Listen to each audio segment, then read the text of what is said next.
conversation with.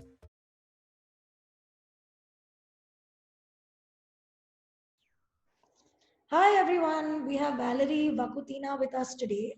Hi Valerie, thank you for coming on. Thank you for inviting me. Valeriya Vakutina is a UK based painter and performance artist. She was born in a town in southern Russia. She's been living and traveling across Europe and completed her Masters in Fine Arts from the University of the Arts London. Placing an audience in the center of an artwork, she mixes art mediums to create a surreal experience and encourage involvement, reflection, and change. She embraces the uncertainty of relationships among people as well as between people and objects to create a space for a fresh new connection to emerge. Space where serious merges playful, personal becomes universal, and familiar resembles unfamiliar. Outside of making and exhibiting her art, Valeria is passionate about teaching and working on collaborative projects. So, hi, Valeria, thank you so much for coming on today. And I'd just like to start with where you grew up and what you studied and what finally made you go into the field of fine arts. All right, so I was born in a really tiny town in Russia. You probably don't know the name. I don't even want to name it. And I never even thought that I'm going to be an artist. Like just life happened itself. So I left Russia when I was 17 years old because my mom really wanted me to study abroad. So I went to Prague and I got my uh, degree in journalism, surprisingly. I don't even know why I went there. um, it happened to be that I didn't love the journalism that much. And then somehow I very randomly happened to be in London. Like life happened so randomly to me. And now looking back, I see like that it has so much connections and it all happened for a big reason. Yeah. So I came London for Erasmus program. It was a university collaboration, and my friend wanted to go to London, and she just told me, "Yeah, today I'm going to apply." And I said, "Okay, I will apply too." I I didn't know why. I just went and applied like last minute, and I got selected, and I came London, and I met my husband here. Yeah. Yeah, so he decided why not to be together, right? So why don't you come London? So I came London after my bachelor degree, and I enrolled into some philosophy courses just to get my visa sorted. It was Oxford University, some kind of ethics courses, and I finished them, and I didn't know what to do next. So very randomly again, I said, why don't I study art? Because I was studying art when I was a child a bit. So I went to the University of the Arts London and got some short courses in painting. And over a week, I became an artist like that, over a week. And then again, because I'm Russian and I needed a visa to stay in London, I'm like, all right, let's do master's degree. Why not? I didn't have a portfolio. I didn't even had canvases or anything. So I had like 3 months to create a portfolio, over 30 works. And I'm like, okay, I'm going to do it.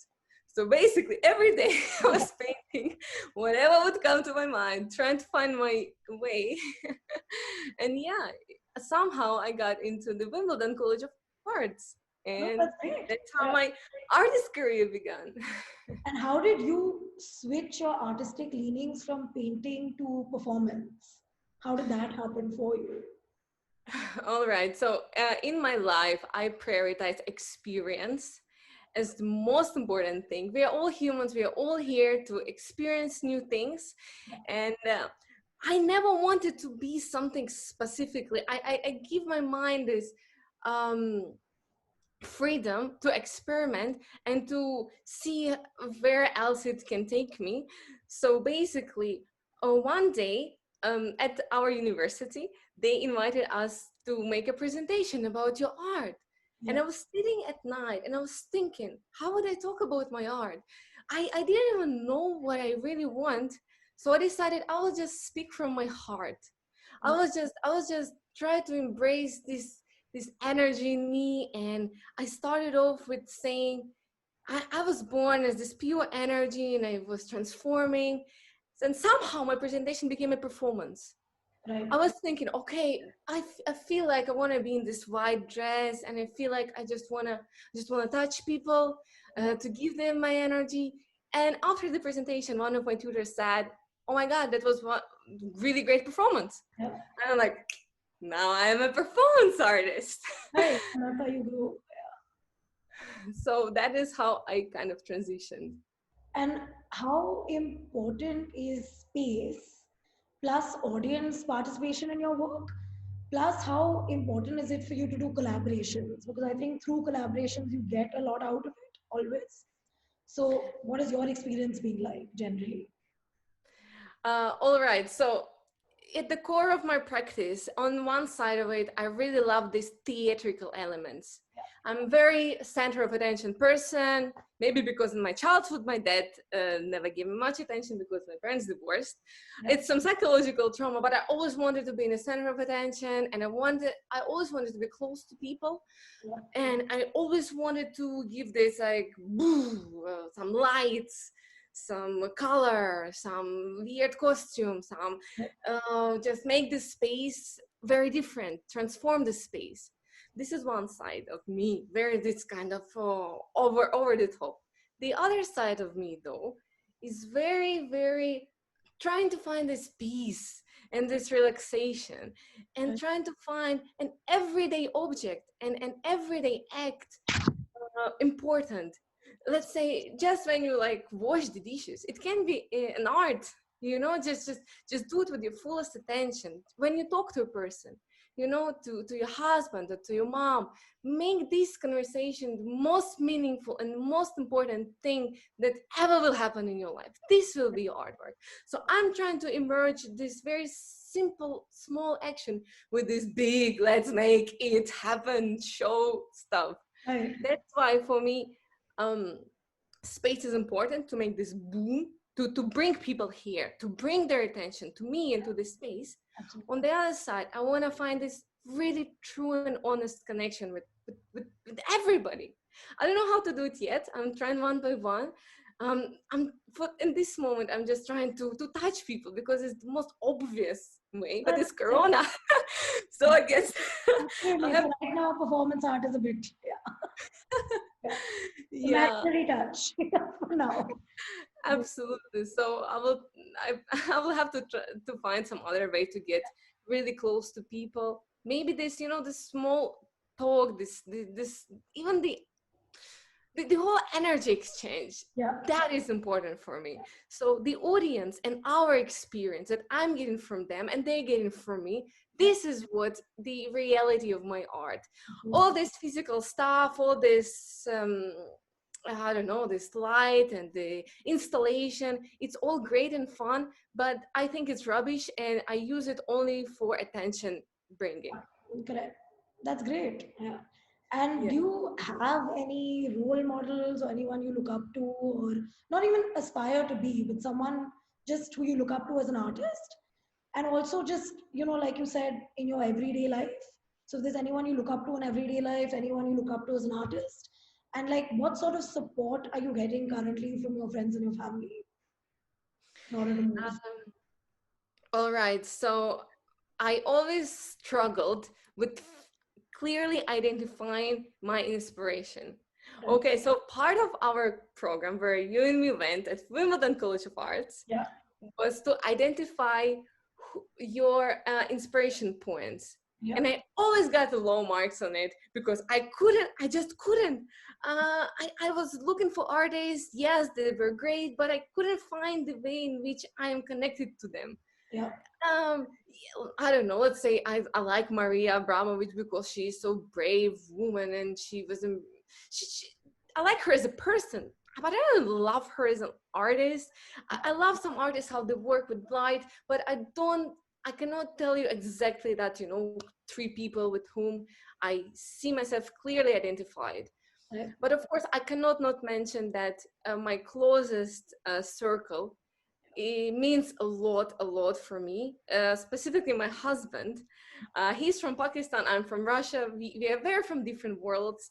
I don't know how on earth we met. I don't know I would never imagine myself being with somebody like this. The same for him. His family was always, he's Muslim, I'm a Christian. It was a lot of tension there. It was a lot of struggles on our ways. And but I don't know, he was the first person with whom I felt this kind of connection, Yeah. which made me prioritize connection between people as the most best thing in this world. Yeah.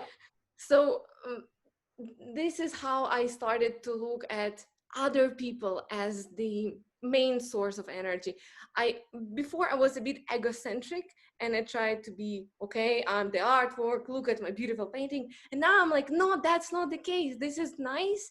But when you share it with somebody, when the art emerged from you and somebody, and this kind of relationship, Yeah. it's much more beautiful, the feeling that you're sharing some very special moment with somebody, and that is the actual art itself. So I'm very thankful for my husband to given me this opportunity of seeing the world through these lenses. Which is amazing, yeah.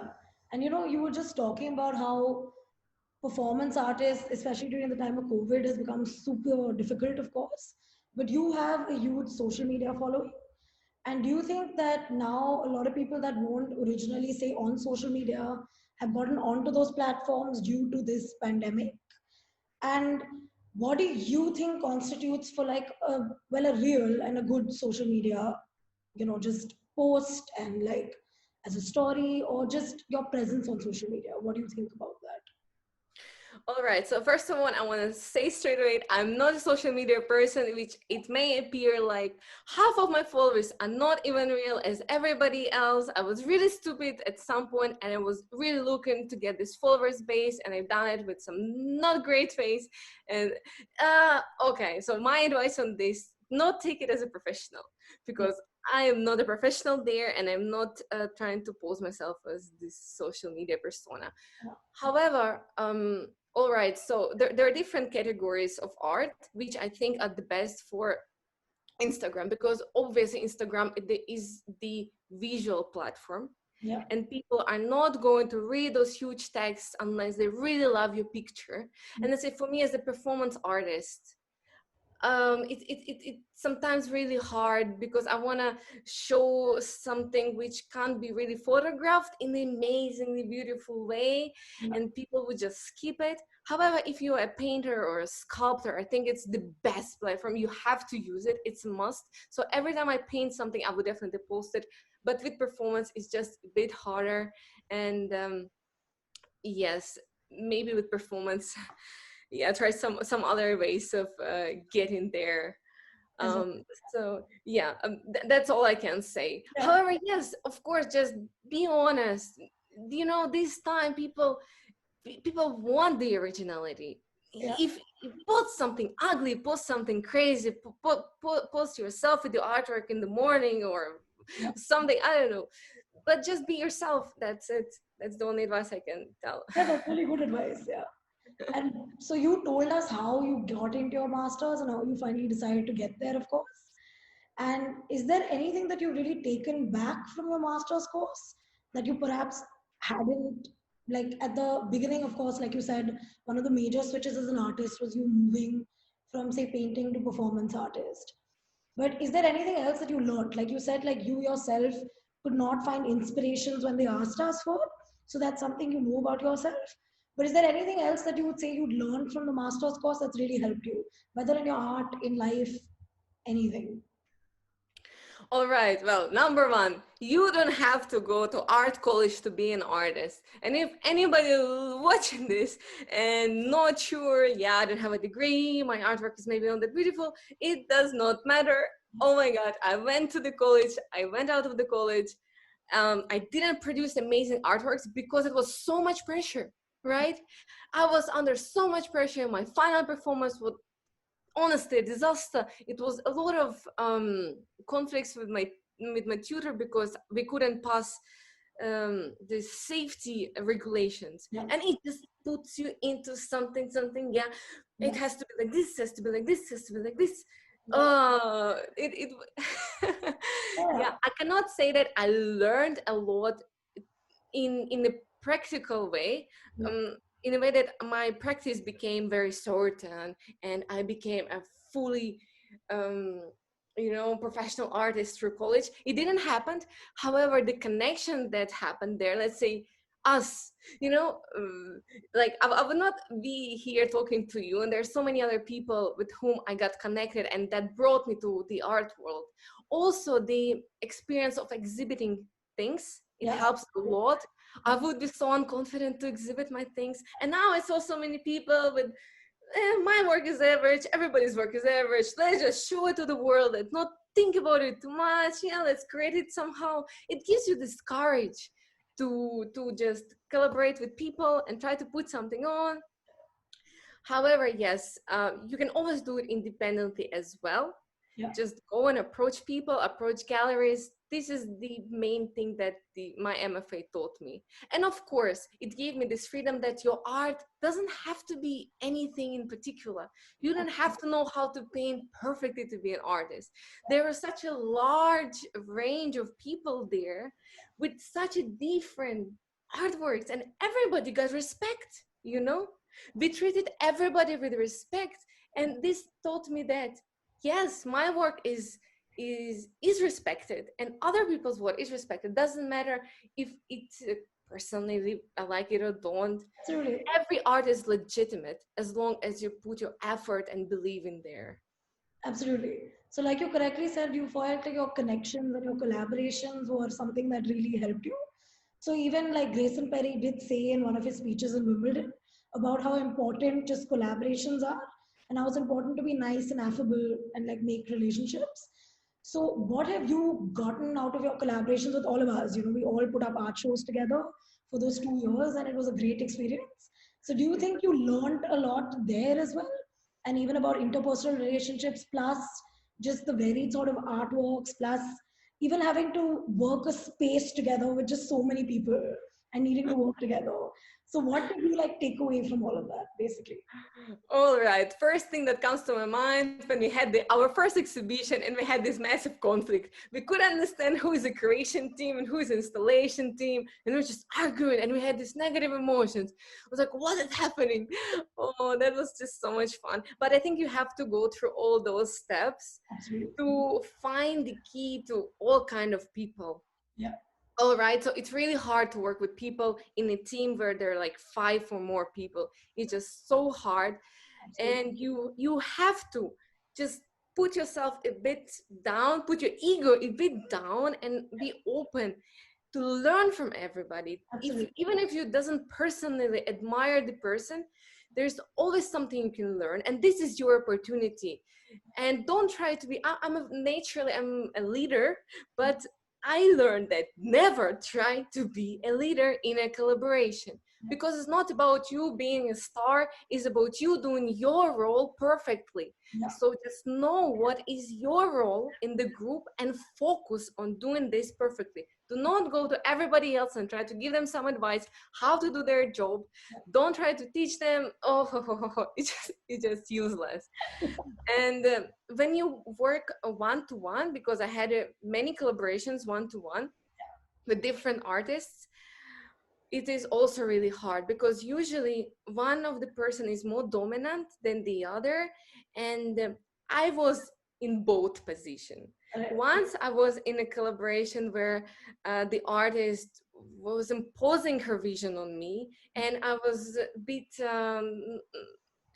I didn't have the courage to oppose her. So in the other performance, I had to work with the artist who was a bit younger than me, and I was the imposing one. And I did a huge mistake by trying to teach her. I was not a teacher.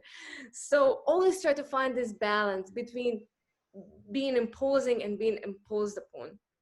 So just listen to other person, stick to whatever you believe in, and just try to find trying to find this similarity between you and work upon it. And now, finally, what are your next steps? Like, what do you see yourself doing now as your next project, hopefully post COVID, once everything rises, or even during COVID? I mean, a lot of people are producing things during. Yeah, absolutely. So, yes, art making is a great Yeah. thing, and I will always do it for the sake of my own peace in my mind, and it's just therapeutic. But I believe that for me, it's much more important to inspire people as well and teach them. And especially, I love kids, Yeah. and I think a lot of potential there.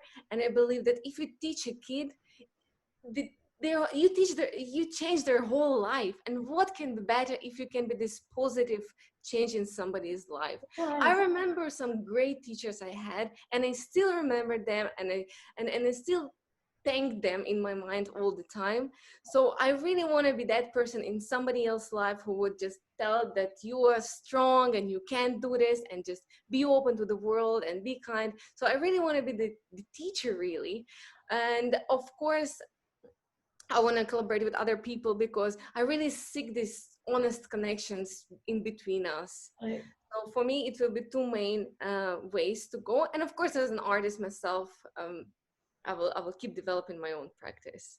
And of course, the most important thing is the relationship between us, the family Yeah. that we have, and this will always be my priority. And I will try to make the art around it as well. Just look at the daily connections with my husband, with my mother, and I will just try to put my creative way of thinking there, because at the end of the life, this is the people that will surround me, and that Absolutely. that what will be most important. Thank you so much, and thank you for being here today. So I will Thank see you now soon, hopefully, and all the best. thank you so much. All the best to everybody, guys. Bye.